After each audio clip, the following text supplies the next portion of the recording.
Doctors who specialize in obesity medicine say they are effective tools, helping some patients lose nearly as much weight as they would with bariatric surgery.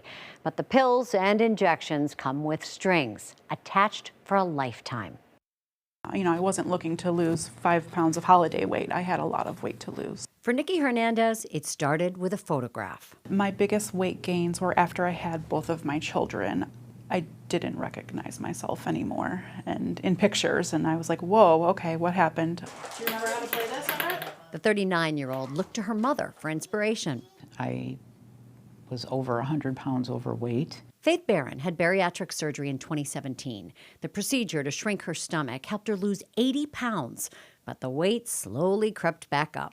It just seems like I know so many people that have had weight loss surgery that have gained almost all the weight back or a lot of the weight back, and I was determined that was not going to be me. Both mother and daughter sought medical intervention. I'm down 75 pounds. Nikki gets weekly injections of Wegovy, the popular and expensive weight loss version of the diabetes drug Ozempic. I pay a lot of money up front, just over about $1,000 a month, but that does go toward my deductible, so I just meet my deductible much faster. I like to talk about it as an obesity pandemic.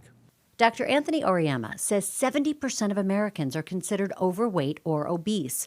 That's why the market for meds is exploding. We used to be excited if our patients could lose 5 to 10% of their weight, and that was considered meaningful weight loss. But now with these newer, what we call second generation medications, all right, ready to go ahead and step up there? Let's see how we're doing. We're seeing, 20% or even greater weight loss. There are several anti-obesity medications circulating, most designed for people 30 to 50 pounds overweight with risk factors like hypertension or diabetes.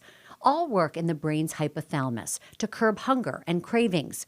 The newer injectables, called GLP-1 therapies, also target the GI tract to slow down digestion, which keeps patients feeling full longer. So if I'm eating a meal and halfway through I'm full, I need to stop, because if I do eat the rest of it, I'll basically make myself sick because it's got nowhere to go. The big things we see are GI side effects, slowing of the GI tract, constipation, sometimes nausea. The medications aren't a one-size-fits-all fix. 1 to 2 patients out of 10 will not have meaningful weight loss. And if they do, quality nutrition while eating the necessary smaller portions is critical to protect against loss of lean muscle mass. But there's one catch that stands out. If you are going to use these medications and they work for you, you may have to take these lifelong. That's because all recent studies show when patients discontinue use, up to half or more of the weight loss returns in the first year alone. If I have to take it forever, I'm fine with that. As long as I have no health side effects, I'm fine. The pricey GLP-1 therapies weren't an option for the 69-year-old. Medicare doesn't cover any anti-obesity drugs. Instead, Faith pays out of pocket $99 a month for a 10-year-old oral medication called Qsymia. She's down 35 pounds. The popularity and efficacy of the newer drugs is reinvigorating interest in decade-old options for weight loss that may not work quite as well, but are more affordable. I like sweets, but I can look at something like sweet and my brain says, nah, I would rather have a piece of cheese. It's hard to explain, but I just don't crave the sweets. Still, Dr. Oriema says there's no cure for obesity. Our bodies are prone to self-sabotage. There's definitely genetic susceptibility to the disease of obesity. Some people are more genetically susceptible to diabetes or not. Same thing with obesity. But once you have the disease, once you gain the weight, your body defends that weight. That's the real problem.